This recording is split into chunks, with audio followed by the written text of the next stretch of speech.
Hi friends, ದಿನದ ಎಲ್ಲ ಪ್ರಮುಖ ಸುದ್ದಿಯನ್ನು ನಿಮಗೆ ತಲುಪಿಸುವ ಮಸ್ತ್ ಮಗ ಚಾನಲ್ನ ಫುಲ್ ನ್ಯೂಸ್ಗೆ ಸ್ವಾಗತ. ನಾನು ಅಮರ್ ಪ್ರಸಾದ್. ಸ್ನೇಹಿತರೆ, ಬೆಂಗಳೂರಿಗೆ ಅನಿರೀಕ್ಷಿತ ಆಘಾತ ಉಂಟಾಗಿದೆ. ಇದ್ದಕ್ಕಿದ್ದಂತೆ ಮಳೆ ಒಂದು 7 ಜನ ಪ್ರಾಣ ಕಳ್ಕೊಂಡಿದ್ದಾರೆ. ಇನ್ನೊಂದು ಕಡೆ ದೇಶದ 4 ರಾಜ್ಯಗಳ ಚುನಾವಣೆಯ ಎಕ್ಸಿಟ್ ಪೋಲ್ ಹೊರಬಂದಿದೆ. ಎಲ್ಲದರ ಬಗ್ಗೆ ನಿಮಗೆ ಕ್ವಿಕ್ ಆಗಿ 1 by 1 ಮಾಹಿತಿಯನ್ನು ಕೊಡ್ತೀವಿ ಸ್ನೇಹಿತರೆ. ಮೊದಲಿಗೆ ನಾವು ಬೆಂಗಳೂರಿನ ಮಳೆಯ ಪ್ರಳಯದ ಬಗ್ಗೆ ನೋಡಿಕೊಂಡು ಮುಂದಕ್ಕೆ ಹೋಗೋಣ. ರಾಜಧಾನಿ ಬೆಂಗಳೂರಿಗಿಂತೂ ಮಳೆ ದೊಡ್ಡ ಶಾಕ್ ಕೊಡ್ತು. ಬಿಸಿಲು ಅಯ್ಯೋ ತಡ್ಕೊಳಕ್ಕಾಗ್ತಿಲ್ಲ, ಮಳೆ ಯಾವಾಗ ಬರುತ್ತೆ, ಏನ್ರಿ ಇದು ಶೆಕೆ ಅನ್ನೋ ಟೈಮ್ನಲ್ಲಿ ಮಳೆ ಬಂದಿದ್ದರೆ ಹೆಂಗೆ ಅದು ಕಪಾಲ ಕೊಡಂಗೆ ಬರಬೇಕಾಯ್ತು. ಮಳೆಯ ರಭಸಕ್ಕೆ ಬೌರಿಂಗ್ ಆಸ್ಪತ್ರೆಯ ಕಾಂಪೌಂಡ್ ಕುಸಿದು ಹೋಗಿದೆ. ಕಾಣಿಸ್ತಿರ್ಲಿಲ್ಲ, ವಿಸಿಬಿಲಿಟಿ ಇರಲಿಲ್ಲ ಬೆಂಗಳೂರಲ್ಲಿ. ಗಾಳಿ, ಕನಿಷ್ಠ 7 ಮಂದಿ ಪ್ರಾಣ ಕಳ್ಕೊಂಡಿದ್ದಾರೆ ಸ್ನೇಹಿತರೆ. ಬೌರಿಂಗ್ ಆಸ್ಪತ್ರೆಯ ಕಾಂಪೌಂಡ್ ಕುಸಿದು, ಇದರಲ್ಲಿ 2 ಮಕ್ಕಳು ಕೂಡ ಇದ್ದಾರೆ. 7 ಜನ ಗಾಯಗೊಂಡಿದ್ದಾರೆ. ಇನ್ನೂ ಹಲವರು ಸಿಕ್ಕಾಕೊಂಡಿರೋ ಅನುಮಾನ ಇದೆ. ಕೆಳಗಡೆ ರಕ್ಷಣಾ ಕಾರ್ಯಾಚರಣೆ ನಡೀತಾ ಇದೆ. ಮೃತಪಟ್ಟವರಲ್ಲಿ ಹೆಚ್ಚಿನವರು ಬೀದಿ ವ್ಯಾಪಾರಿಗಳು ಅಂತ ಹೇಳಲಾಗ್ತಿದೆ. ಘಟನಾ ಸ್ಥಳಕ್ಕೆ ಮುಖ್ಯಮಂತ್ರಿ ಸಿದ್ದರಾಮಯ್ಯ ಕೂಡ ಹೋಗಿ ಪರಿಶೀಲಿಸಿದ್ದಾರೆ. ಆಘಾತ ವ್ಯಕ್ತಪಡಿಸಿದ್ದಾರೆ ಘಟನೆಗೆ. ಕಮಿಷನರ್ರಿಂದಲೂ ಮಾಹಿತಿ ಪಡ್ಕೊಂಡಿದ್ದಾರೆ. ಹಾಗೆ GBA ಅಧಿಕಾರಿಗಳ ವಿರುದ್ಧ ಸಿಟ್ಟಾಗಿದ್ದಾರೆ. ನಂತರ ಬೌರಿಂಗ್ ಆಸ್ಪತ್ರೆಯ ತುರ್ತು ಚಿಕಿತ್ಸಾ ವಿಭಾಗಕ್ಕೂ ಭೇಟಿ ಕೊಟ್ಟಿದ್ದಾರೆ. ಗಾಯಾಳುಗಳ ಆರೋಗ್ಯ ವಿಚಾರಿಸಿದ್ದಾರೆ. ಉಚಿತ ಚಿಕಿತ್ಸೆಗೆ ಸೂಚನೆ ಕೊಟ್ಟಿದ್ದಾರೆ. ಮೃತಪಟ್ಟವರಿಗೆ 5 ಲಕ್ಷ ರೂಪಾಯಿ ಪರಿಹಾರವನ್ನು ಕೂಡ ಘೋಷಿಸಲಾಗಿದೆ. ಇನ್ನು ಸ್ನೇಹಿತರೆ, RT Nagar, Majestic, Shantinagar, Richmond circle, Koramangala, Jayanagar, Hebbal, Shivajinagar, Vidhana Soudha ಸುತ್ತಮುತ್ತ ಹೆವಿ ಮಳೆಯಾಗಿದೆ. ಗುಡುಗು, ಆಲಿಕಲ್ಲು, ಬಿರುಗಾಳಿ ರೀತಿ. ವಿಧಾನಸೌಧದ ಕಾಂಪ್ಲೆಕ್ಸ್ ಒಳಗೂ ನೀರು ನುಗ್ಗಿದೆ. ಹಲವು ಕಡೆ ವಾಹನ ಸಂಚಾರ ಅಸ್ತವ್ಯಸ್ತ. ವಾಹನಗಳು ನೀರಲ್ಲಿ ಕೊಚ್ಕೊಂಡು ಹೋಗಿರೋ ದೃಶ್ಯಗಳು ಕೂಡ ಕಂಡು ಬಂದಿವೆ. ಕೆಲ ಕಡೆ ಮಳೆಗೆ ಮರಗಳು ಕೂಡ ಬಿದ್ದು ಹೋಗಿವೆ. ಅಷ್ಟೇ ಅಲ್ಲ, ಹಲವಾರು ಮನೆಗಳಲ್ಲೆಲ್ಲ ಶಾರ್ಟ್ ಸರ್ಕ್ಯೂಟ್ ಆಗಿ ಹೋಗಿದೆ. ಸ್ವಿಚ್ ಬೋರ್ಡ್ಗಳೆಲ್ಲ ಸ್ಫೋಟ ಆಗಿದೆ ಹಲವಾರು ಮನೆಗಳಲ್ಲಿ. ಮುಂದಿನ 2 ದಿನ ಮಳೆ ಅಲರ್ಟ್ ಕೊಡಲಾಗಿದೆ ರಾಜ್ಯದಲ್ಲಿ. ಬೆಳಗಾವಿ, ಬೀದರ್ ಹೊರತುಪಡಿಸಿ ರಾಜ್ಯದ ಎಲ್ಲ ಜಿಲ್ಲೆಗಳಿಗೆ ಏಪ್ರಿಲ್ 30ಕ್ಕೆ ಯೆಲ್ಲೋ ಅಲರ್ಟ್ ಕೊಡಲಾಗಿದೆ. ಗುಡುಗು ಸಹಿತ ಆಲಿಕಲ್ಲು ಮಳೆ, ಭಾರೀ ಗಾಳಿ ಬೀಸೋ ಚಾನ್ಸಸ್ ಇದೆ ಅಂತ ಹವಾಮಾನ ಇಲಾಖೆ ಹೇಳಿದೆ. ಇದು ಮುಂದಿನ 2 ದಿನಕ್ಕೆ. ಆದರೆ ಮುಂದೆ ಹೋಗ್ತಾ ಹೋಗ್ತಾ ಬೇಸಿಗೆ ವಿಚಾರಕ್ಕೆ ಇನ್ನೂ ಡೀಟೇಲ್ ಆಗಿ ಬಂದರೆ ಮತ್ತೆ ಬಿಸಿಲಿನ ಕಾಟ ಶುರುವಾಗುತ್ತೆ. ಇದೊಂದು ತಾತ್ಕಾಲಿಕ ಬ್ರೇಕ್ ಅಷ್ಟೇ ಸ್ನೇಹಿತರೆ. ಮೇ ತಿಂಗಳಲ್ಲಿ ಬಿಸಿಲ ತಾಪ ಇನ್ನಷ್ಟು ಜಾಸ್ತಿ ಆಗುತ್ತೆ ಅಂತ ಹೇಳಿ ಹವಾಮಾನ ಇಲಾಖೆಯಿಂದ ಹೊಸ ಎಚ್ಚರಿಕೆ ಬಂದಿದೆ. ಟೆಂಪರೇಚರ್ 3 ರಿಂದ 4 ಡಿಗ್ರಿ ಸೆಲ್ಸಿಯಸ್ ಜಾಸ್ತಿ ಆಗುತ್ತೆ ಅಂತ ಹೇಳಿದ್ದಾರೆ. ಜಸ್ಟ್ ಗುರುವಾರ, ತುಂಬಾ ದೂರ ಹೋಗೋದು ಬೇಡ, ಗುರುವಾರ ಉತ್ತರ ಕನ್ನಡ, ಉಡುಪಿ ಜಿಲ್ಲೆಯಲ್ಲಿ ಹೀಟ್ ವೇವ್ ಇರುತ್ತೆ ಅಂತ ಹೇಳಿದ್ದಾರೆ. ಇಷ್ಟು ವರ್ಷ ಬೇಸಿಗೆ ಟೈಮ್ನಲ್ಲಿ ಆಗಾಗ ಅದರಲ್ಲಿ ಮಳೆ ಬರ್ತಾ ಇತ್ತು. ಇದರಿಂದ ತಕ್ಕ ಮಟ್ಟಿಗೆ ಕೂಲ್ ಆಗ್ತಾ ಇತ್ತು. ಆದರೆ ಈ ವರ್ಷ ಅಷ್ಟೇನು ಮಳೆ ಕಾಣ್ತಾ ಇಲ್ಲ. ಈಗ ಬೆಂಗಳೂರಲ್ಲಿ ಸ್ವಲ್ಪ ಬಂದಿರೋದು ಬಿಟ್ಟರೆ ವಾಡಿಕೆಗಿಂತ ಕಮ್ಮಿನೇ ಮಳೆ ಇದೆ. ಇದರಿಂದ ಟೆಂಪರೇಚರ್ ಓವರ್ ಆಲ್ ಹೆಚ್ಚಾಗ್ತಾನೆ ಇದೆ. ಏನೋ ತೀವ್ರ ಕುತೂಹಲ ಕೆರಳಿಸಿದ 4 ರಾಜ್ಯ ಮತ್ತು 1 ಕೇಂದ್ರಾಡಳಿತ ಪ್ರದೇಶದ ಚುನಾವಣೋತ್ತರ ಸಮೀಕ್ಷೆ ಹೊರಬಿದ್ದಿದೆ. ಹಾಗೆ ನೋಡಿದ್ರೆ ಕೆಲ ರಾಜ್ಯಗಳದ ಮುಂಚೆನೆ ಬರಬೇಕಾಗಿತ್ತು. ಆದರೆ ಬುಧವಾರ ಪಶ್ಚಿಮ ಬಂಗಾಳದಲ್ಲಿ 2ನೇ ಹಾಗೂ ಅಂತಿಮ ಸುತ್ತಿನ ಮತದಾನ ಆಗಬೇಕಾಗಿತ್ತು. ಅಲ್ಲಿ ತನಕ ಎಕ್ಸಿಟ್ ಪೋಲ್ ಮಾಡೋ ಹಾಗಿರಲಿಲ್ಲ. ಅದೀಗ ಹೊರಬಿದ್ದಿದೆ. ಪಶ್ಚಿಮ ಬಂಗಾಳದ ಕಡೆಗೆ ಬಂದರೆ ಬಿಜೆಪಿ ಮತ್ತು ಮಮತಾ ಬ್ಯಾನರ್ಜಿ ನಡುವೆ ನೆಕ್ ಟು ನೆಕ್ ಫೈಟ್ ಇದೆ ಅಂತ ಹೇಳಿ ಪೋಲ್ ಆಫ್ ಪೋಲ್ ಹೇಳ್ತಾ ಇದೆ. ಟೋಟಲ್ 294 ಕ್ಷೇತ್ರ, ಮ್ಯಾಜಿಕ್ ನಂಬರ್ 148. ಬಹುತೇಕ ಪೋಲ್ಗಳು ನೆಕ್ ಟು ನೆಕ್ ಫೈಟ್ ಅಂತ ಹೇಳ್ತಿದ್ದಾರೆ. ಸೊ ಫುಲ್ ನ್ಯೂಸ್ ರೆಕಾರ್ಡ್ ಮಾಡೋ ಟೈಮ್ನಲ್ಲಿ ಪಶ್ಚಿಮ ಬಂಗಾಳದ್ದು ಪೋಲ್ ಆಫ್ ಪೋಲ್ ಎಲ್ಲ ಪೋಲ್ಗಳ ಆವರೇಜ್ ತೆಗೆದು ನೋಡಿದ್ರೆ TMC 147, ಬಿಜೆಪಿ 137, ಕಾಂಗ್ರೆಸ್ 2 ಗೆಲ್ಬಹುದು ಅಂತ ಹೇಳ್ತಿದ್ದಾರೆ. Neck to neck fight. ಇನ್ನು 2ನೇ ಸುತ್ತಿನ ವೋಟಿಂಗ್ ಹೇಗಾಯಿತು ಅಂತ ನೋಡಿದ್ರೆ 142 ಕ್ಷೇತ್ರಗಳಲ್ಲಿ ಸಂಜೆ 7 ಗಂಟೆ ಹೊತ್ತಿಗೆ 91% ವೋಟಿಂಗ್ ಆಗಿತ್ತು ಬೆಂಗಾಲ್ನಲ್ಲಿ. 3.21 ಕೋಟಿ ಜನ 1448 ಕ್ಯಾಂಡಿಡೇಟ್ಗಳ ಭವಿಷ್ಯವನ್ನು ಬರೆದ್ರು. ಫಸ್ಟ್ ಫೇಸ್ ನಲ್ಲೂ 152 ಸೀಟ್ಸ್ಗೆ 93.19% ವೋಟಿಂಗ್ ಆಗಿತ್ತು ಸ್ನೇಹಿತರೆ. ಇನ್ನು ತಮಿಳುನಾಡು ಕಡೆಗೆ ಬಂದ್ರೆ ಒಟ್ಟು 234 ಕ್ಷೇತ್ರ, ಮ್ಯಾಜಿಕ್ ನಂಬರ್ 118.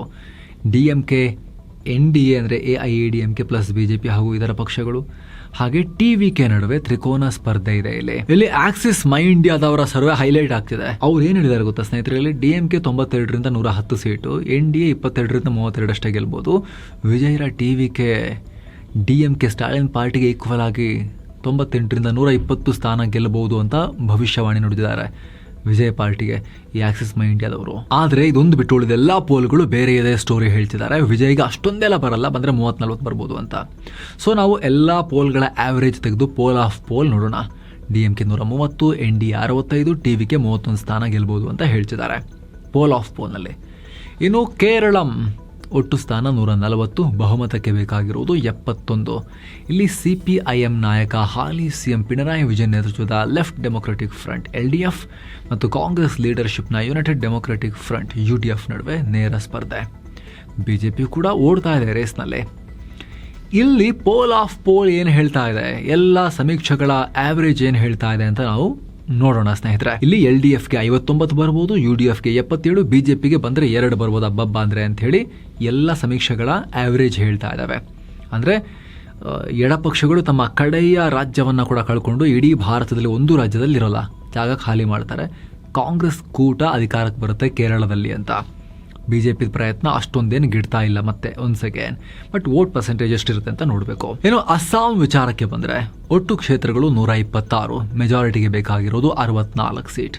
ಇಲ್ಲಿ ಆಡಳಿತಾರೂಢ BJP ಮತ್ತು ಕಾಂಗ್ರೆಸ್ ನಡುವೆ ನೇರ ಸ್ಪರ್ಧೆ ಇದೆ. ಇಲ್ಲೂ ಕೂಡ ಹೆಚ್ಚಿನ ಸರ್ವೆಗಳು ಇಲ್ಲಿ ಅನುಮಾನ ಜಾಸ್ತಿ ಇಲ್ಲ, ಎಲ್ಲರೂ BJPಗೆ ಮೆಜಾರಿಟಿ, ಕ್ಲಿಯರ್ ಮೆಜಾರಿಟಿ ಕೊಟ್ಬಿಟ್ಟಿದ್ದಾರೆ, ಇಲ್ಲಿ ಓವರ್ವೆಲ್ಮಿಂಗ್ ಮೆಜಾರಿಟಿ ಕೊಟ್ಟಿದ್ದಾರೆ.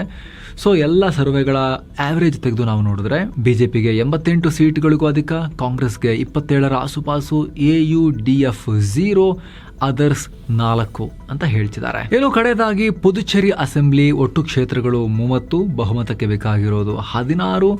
ಇಲ್ಲಿ all India NR Congress, AINRC ಮತ್ತು BJP ಮೈತ್ರಿಕೂಟ ಇದೆಯಲ್ಲ, NDA ಒಕ್ಕೂಟ, ಅದಕ್ಕೆ ಎದುರಾಳಿಯಾಗಿ ಕಾಂಗ್ರೆಸ್ ಪ್ಲಸ್ DMKನ INDIA ಕೂಟದ ನಡುವೆ ಫೈಟ್ ಇರೋದು.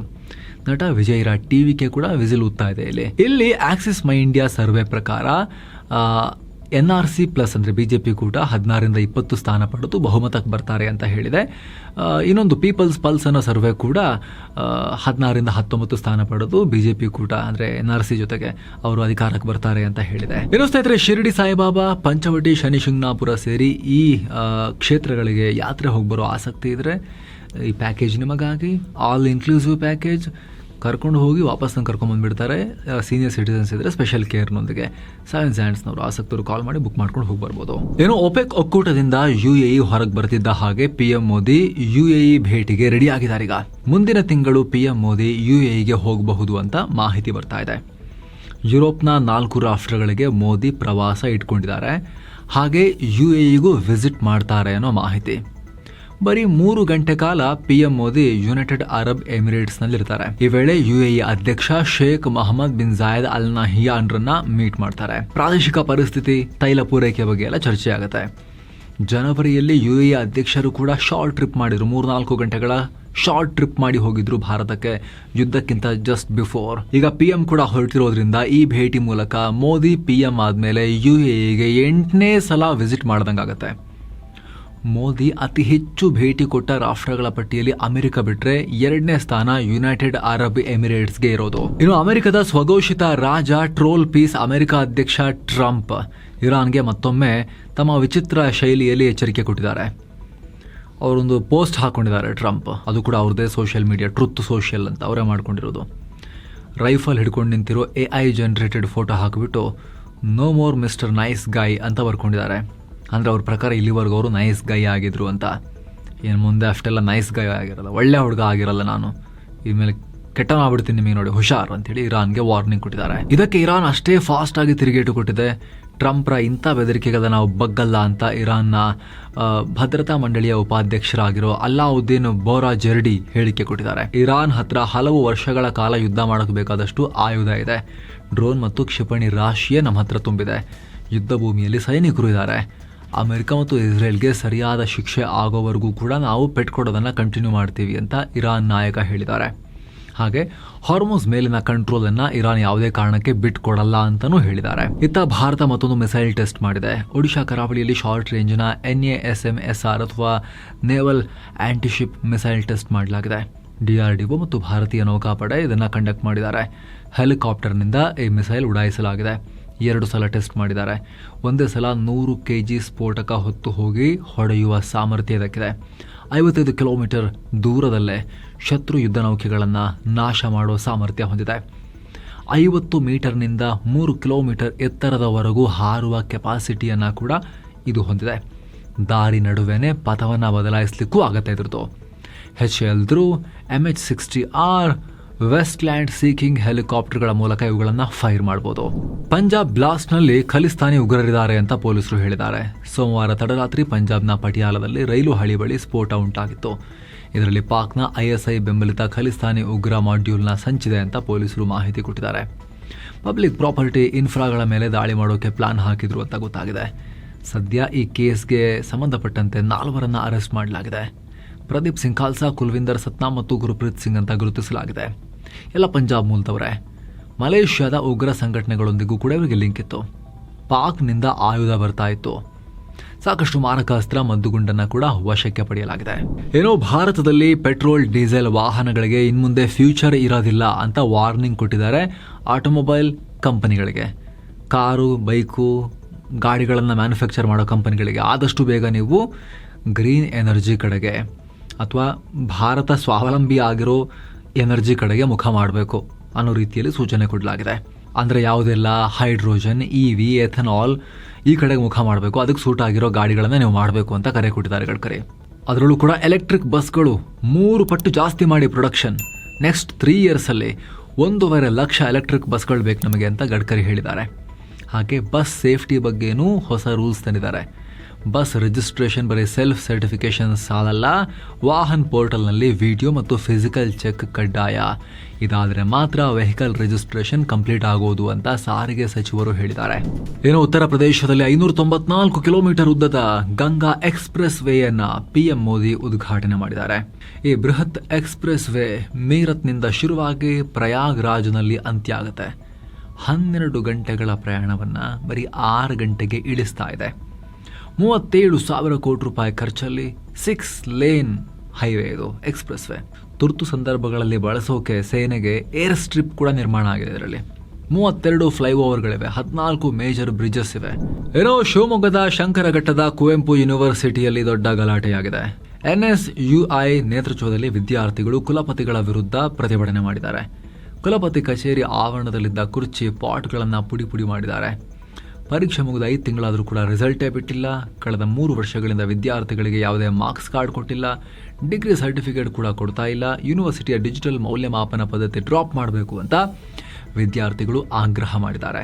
ಕುಲಪತಿ ಹಾಗೂ ರಿಜಿಸ್ಟ್ರಾರನ್ನ ಸರ್ಕಾರ ರಿಕಾಲ್ ಮಾಡಬೇಕು, ವಾಪಸ್ ಕರ್ಕೋಬೇಕು ಅಂತಲೂ ಕೂಡ ಆಗ್ರಹ ಮಾಡಿದ್ದಾರೆ.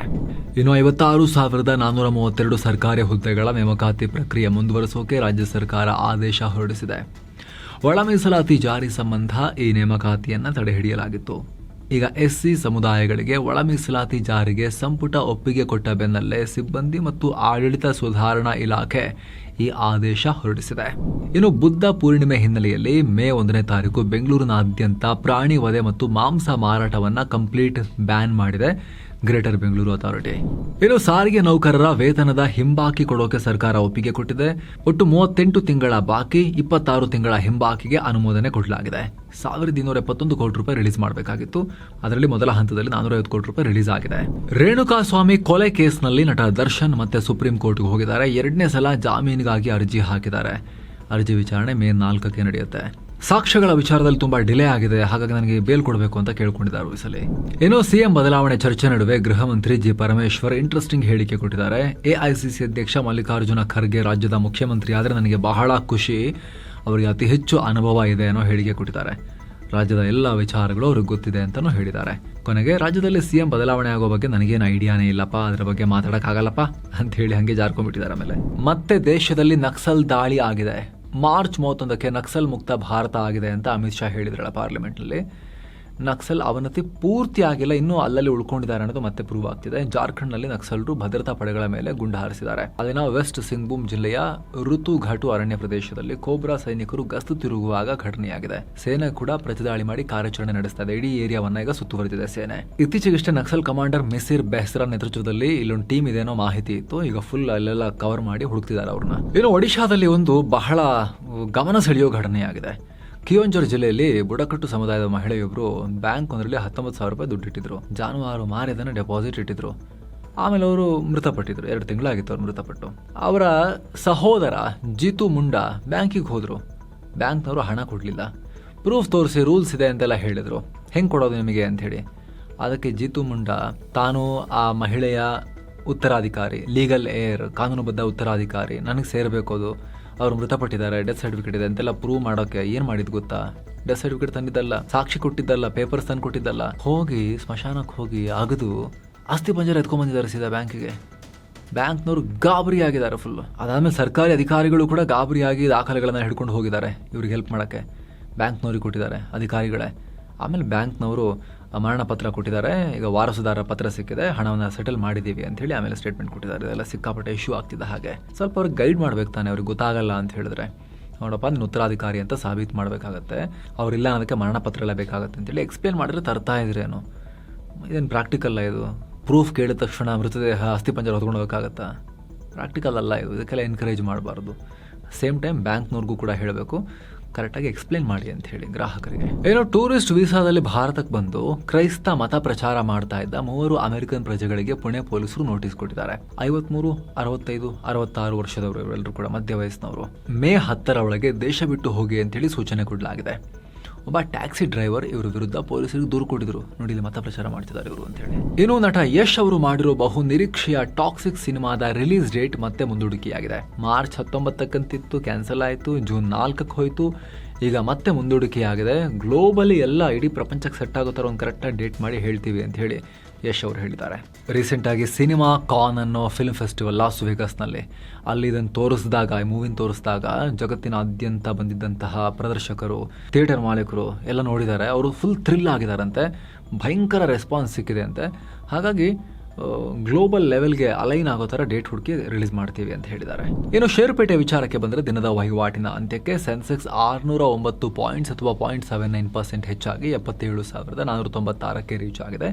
ನಿಫ್ಟಿ 181 ಪಾಯಿಂಟ್ಸ್ ಅಥವಾ 0.76% ಏರಿಕೆಯಾಗಿ 24,177ಕ್ಕೆ ತಲುಪಿದೆ. ಅತ್ತ Nifty mid cap index 0.07% down ಆದರೆ ಸ್ಮಾಲ್ ಕ್ಯಾಪ್ ಇಂಡೆಕ್ಸ್ 0.65% ರೈಸ್ ಆಗಿದೆ.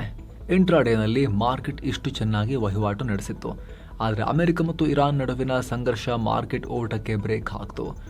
UAE ಕೂಡ ಒಪೆಕ್ ಕೂಟದಿಂದ ಹೊರನಡೆದಿದೆ. ಈ ಕಾರಣದಿಂದ ಕ್ರೂಡ್ ಆಯಿಲ್ ಬೆಲೆ ಮತ್ತಷ್ಟು ಏರಿಕೆಯಾಗಿದೆ. ಫುಲ್ ನ್ಯೂಸ್ ರೆಕಾರ್ಡ್ ಆಗೋ ವೇಳೆ ಪ್ರತಿ ಬ್ಯಾರಲ್ ಬ್ರೆಂಟ್ ಕ್ರೂಡ್ ಆಯಿಲ್ಗೆ $114 ಇತ್ತು. ಹೀಗಾಗಿ ಮಾರ್ಕೆಟ್ ಇಂಟ್ರಾಡೇನಲ್ಲಿ ಇನ್ನೂ ಚೆನ್ನಾಗಿ ಪರ್ಫಾರ್ಮ್ ಮಾಡಿದ್ದು, ಆಮೇಲೆ ಸ್ವಲ್ಪ ಮೊಮೆಂಟಮ್ ಕಳ್ಕೊಳ್ತು.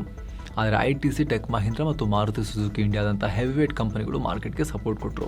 ಆದರೆ InterGlobe aviation, doctor Reddy's laboratories, NTPC ಮತ್ತು ಬಜಾಜ್ ಫಿನ್ಸರ್ವ್ ರೆಡ್ನಲ್ಲಿದ್ವು.